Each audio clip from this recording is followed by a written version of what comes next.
அனைவருக்கும் வணக்கம். இந்த பதிவில் நம்ம எதை பற்றி பார்க்க போகிறோம்னு தெரிஞ்சுக்கிறதுக்கு முன்னாடி மறக்காமல் நம்ம சேனலை சப்ஸ்கிரைப் பண்ணிக்கோங்க. பக்கத்தில் இருக்கிற பெல் பட்டனையும் கிளிக் பண்ணிவிட்டு ஆளுங்கிற ஆப்ஷன் கொடுத்துட்டிங்கன்னா நான் போடுற வீடியோக்கள் எல்லாமே மிஸ் ஆகாமல் நோட்டிஃபிகேஷனில் வந்துடும். இந்த பதிவு மிகவும் முக்கியமான பதிவு, அனைவரும் தெரிந்து கொள்ள வேண்டிய ஒரு பதிவு அப்படின்னே சொல்லலாம். தீராத கடன் பிரச்சனையில் சிக்கியிருக்கிறவங்கெல்லாம் இப்போ நான் சொல்லக்கூடிய எளிமையான இந்த ஒரு பரிகாரத்தை செய்வதன் மூலமாக நிச்சயமாக உங்களுடைய கடன் பிரச்சனை முழுவதும் நீங்கும் அப்படின்னே சொல்லலாங்க.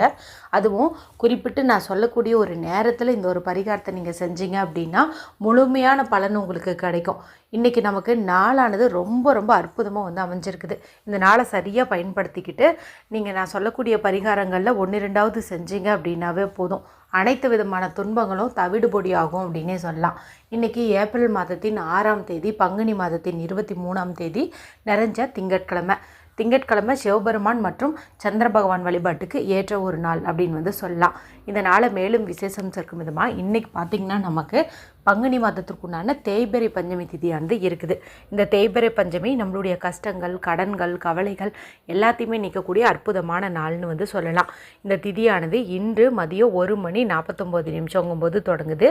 இது நாளை மதியம் 3:50 வரைக்கும் இருக்குது. பொதுவாகவே தேய்பிறை பஞ்சமி வழிபாட்டை நம்ம மாலை நேரத்தில் தான் வழிபாடு செய்யணும். அதன்படி பார்க்கும்போது இன்றைக்கி தான் நமக்கு இந்த மாலை நேர வழிபாடுங்கிறது பொருத்தமாக அமைஞ்சிருக்குது. நாளைக்கு பார்த்திங்கன்னா 3:50 திதியானது முடிஞ்சிடும். ஸோ இப்போ நான் சொல்லக்கூடிய இந்த ஒரு பரிகாரத்தை மாலை 5 மணிலேருந்து இரவு 10 மணிக்குள்ளே நீங்கள் செய்கிறது அப்படிங்கிறது சிறப்பு. நீங்கள் வாராகியம்மன் வழிபாடு செய்யும் பழக்கம் இருந்துச்சு அப்படிங்கும்போது அந்த வழிபாட்டிலேயே இதை செய்யுங்க. எங்களுக்கு வாராகியம்மன் வழிபாடு செஞ்சு பழக்கமே இல்லை அப்படின்னு நினைக்கிறவங்க இன்று மாலை நீங்கள் எந்த தீபம் ஏற்றினாலும் இந்த மாதிரி பண்ணுங்கள். இப்படி பண்ணினீங்கன்னாவே ஒட்டுமொத்தமான கஷ்டங்களும் நீங்கும். ஏற்கனவே இந்த நாளில் கற்பூரவள்ளி இலையை வச்சு ஒரு பரிகாரம் சொல்லியிருக்கிறேன். அந்த பரிகாரத்தையும் மாலை 5 மணிலேருந்து இரவு 11 மணிக்குள்ளே செய்யலான்னு சொல்லியிருப்பேன். அடுத்ததாக பார்த்திங்கன்னா இது ஏப்ரல் மாதத்தின் முதல் திங்கட்கிழமையாக இருக்கிறதுனால அரிசியை வச்சு ஒரு பரிகாரம் சொல்லியிருப்பேன். இது பார்த்திங்கன்னா உங்களுக்கு மாதம் முழுக்க பணவரவை கொடுத்துட்டே இருக்கும், கடன் வாங்கக்கூடிய நிலையே ஏற்படாதுன்னு சொல்லலாம். அடுத்து பார்த்திங்கன்னா இன்று இரவு 8:55 இரவு 11:06 இடையே உள்ள நேரத்தில் கல்லுப்பு வச்சு செய்யக்கூடிய அற்புதமான பரிகாரம் குறித்து சொல்லியிருக்கிறேன்.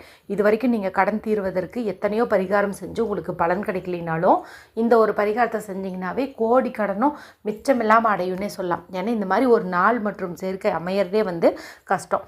பார்த்து பயன்படுத்திக்கோங்க. நான் மேலே சொன்ன 3 வீடியோனுடைய லிங்க்குமே எண்டு ஸ்க்ரீனில் தரேன். சரி, இப்போ இந்த பதிவை தொடர்ந்து பார்க்கலாம்.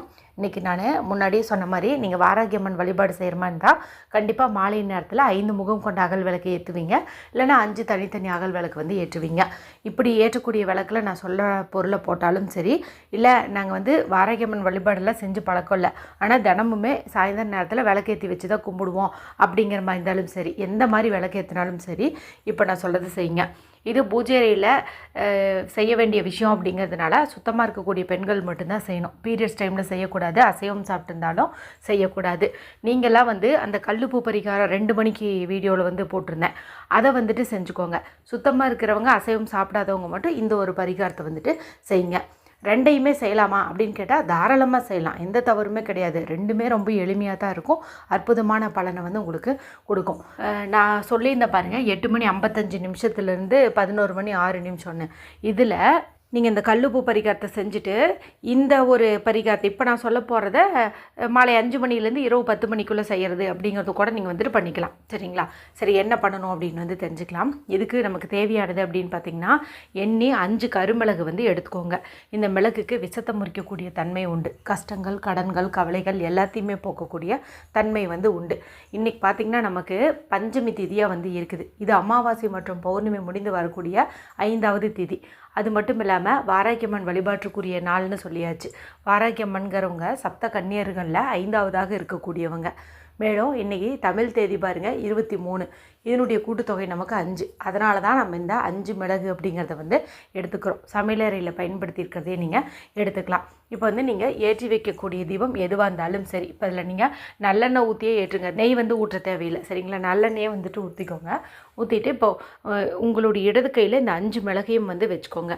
வச்சுட்டு உங்களுடைய வாய்ப்பகுதியை அந்த மிளகுக்கு பக்கத்தில் கொண்டு போயிட்டு உங்களுக்கு இருக்கக்கூடிய, உங்களை விட்டு நீங்கக்கூடிய அத்தனை விதமான கஷ்டங்களையும் இந்த மிளகுக்கிட்ட சொல்லுங்கள். கடன் தீரணும், நோய் நோய் தீரணும், கஷ்டம் தீரணும், எதிரி தொல்லை நீங்கணும் அப்படின்னுட்டு வந்துட்டு நீங்கள் சொல்லுங்கள். சொல்லி முடிச்சுட்டு ஒரு நிமிஷம் அப்படியே கண்ணை மூடி அதெல்லாம் தீர்ந்துட்ட மாதிரி இமேஜினேஷன் பண்ணுங்கள். கடனெல்லாம் நீங்கிடுச்சு, எதிரி தொல்லை இல்லை, நோய் இல்லை, ஆரோக்கியமாக இருக்கிறோம், இந்த மாதிரிலாம் வந்து இமேஜினேஷன் பண்ணுங்கள். அதன் பிறகு இதை வலது கைக்கு மாற்றிக்கோங்க.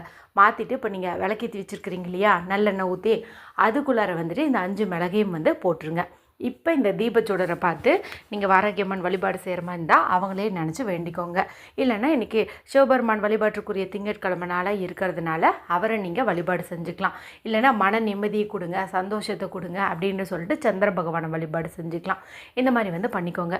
மொத்தத்தில் உங்களுடைய கோரிக்கையை ஏற்றுக்கிட்டு இந்த 5 மிளகையும் நம்ம இந்த நல்லெண்ணெய்க்குள்ளே போட்டு ஏற்றி வைக்கிறோம். அவ்வளவே தான்.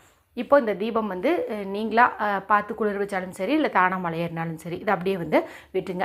நாளைக்கு பார்த்திங்கன்னா நமக்கு செவ்வாய்க்கிழமை நாளாக இருக்குது. நாளைய நாளுமே பார்த்திங்கன்னா கடன் தீரக்கூடிய அற்புதமான நாள் அப்படின்னு வந்து சொல்லலாம். இந்த நாளில் அந்த விளக்குக்குள்ளே 5 மிளகு போட்டிருந்த பாருங்க, அதை எடுத்துக்கோங்க. அதை எடுத்து உங்களுடைய இடது கையில் வச்சுட்டு கிழக்கு பக்கம் ஈஸ்ட் ஃபேஸிங் பார்த்த மாதிரி நின்றுட்டு உங்களுடைய தலையை இடதுபுறம் இருந்து வலதுபுறம் ஒரு 9 முறை, வலதுபுறம் இருந்து இடதுபுறம் ஒரு 9 முறை இந்த மாதிரி வந்து சுற்றிட்டு திசைக்கு ஒன்றா தூக்கி போட்டுருங்க. கிழக்கில் ஒன்று, மேற்கில் ஒன்று, வடக்கில் ஒன்று, தெற்கில் ஒன்று போட்டு இன்னொன்று தூக்கி வானத்தை தூக்கி போட்டுருங்க. இதெல்லாமே உங்கள் வீட்டு வாசலில் விழுந்தாலும் சரி, இல்லை மொட்டை மாடியில் நின்று செய்யும்போது அங்கேயே விழுந்தாலும் சரி, அதை பற்றியெல்லாம் இல்லை. மொத்தத்தில் இதை நீங்கள் தூக்கி எரிஞ்சிடலாம்.